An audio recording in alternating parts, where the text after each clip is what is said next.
Hello, my name's Piers Badnell. I'm a consultant for LIC in the UK.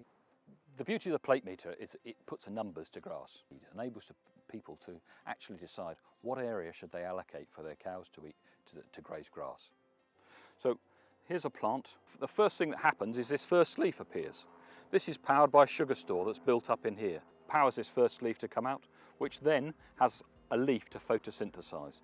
The photosynthesis then starts the second leaf growth and then the third leaf growth. If we leave it from there and don't graze it at that point, we will get another leaf, but we'll get more stalk in the bottom and this bottom leaf dies off. So a ryegrass plant only ever has 3 live leaves. We want to be grazing the ryegrass plant between 2.5 to 3 leaves all the way through the season. If we came here in February, the plant would probably be a whole lot smaller. Probably, if I just fold that back, probably not much more than that, but we'd still have 3 leaves.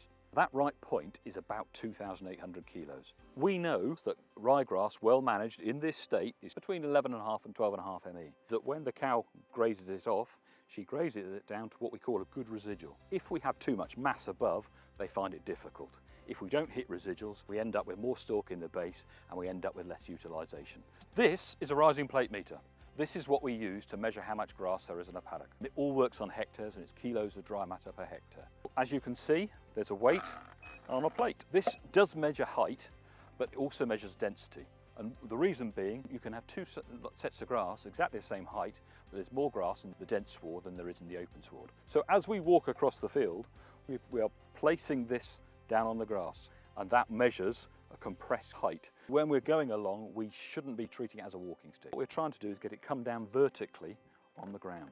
What we'll do is we'll walk across a paddock, minimum 30 plonks at the end. This will give us an average of what we've walked across. And where we're wanting to get them to is to graze down to about 4 or 5 centimetres, the residual. And that 4 or 5 centimetres is generally about 1,500 kilos of dry matter per hectare. So fundamentally, off this, if I took 1,500 off there, that would tell me there was 1,640 kilos of grass dry matter available for the cows. What you need to do with plate metering is measure weekly, and you'd measure the same route around your farm.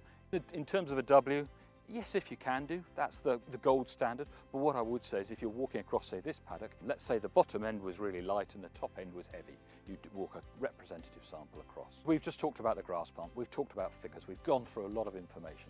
If you need any further help, contact us and we can help you out with this.